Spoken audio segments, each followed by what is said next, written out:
Good morning, good afternoon, good evening, जसले जता जताबाट हेर्दै हुन्छ त्यतैबाट गुड। आज हाम्रो पार्टीको चाहिँ प्रथम महाधिवेशनको सङ्घारमा दुईटा फरक ढङ्गको शुभकामनाहरू देख्न पाइयो। अरू दलका नेताहरू जस्तै डाक्टर सीके रावतज्यू, पूर्व प्रधानमन्त्री बाबुराम भट्टराईज्यू लगायतका दलका नेताहरूले आफ्ना भावना र सुझावसहित शुभकामना दिनुभयो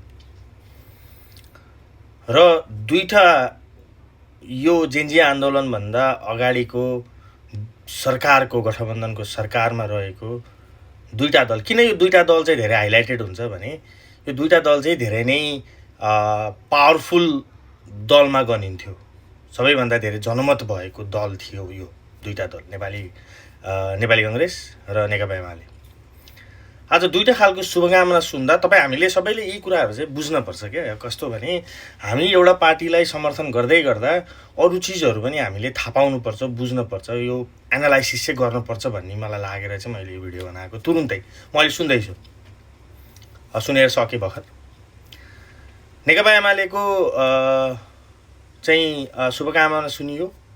उहाँहरूले शुभकामना दिँदै मञ्चबाट प्रश्न उठाउनु भयो। ठिक छ, प्रश्न उठाउनु पाइन्छ, प्रश्न उठाउनु गलत भनेको होइन, तर ठाउँ गलत भयो कि जस्तो नि लाग्यो मलाई र त्यो आवश्यक थिएन।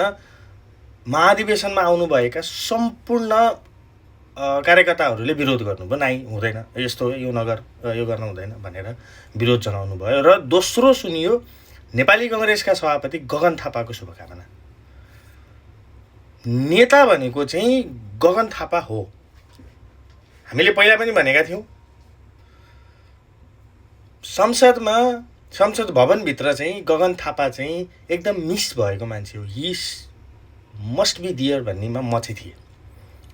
चाहे जे जसो भयो नि, म रासपालाई समर्थन गर्दै आए पनि गगन थापाको चाहिँ बुझाइ र राजनीतिक चेत हामीले सोचेको भन्दा कयौँ गुणा माथि छ। अरू राष्ट्रिय दलका, अरू दलका नेताहरूभन्दा त कयौँ गुणा माथि छ क्या।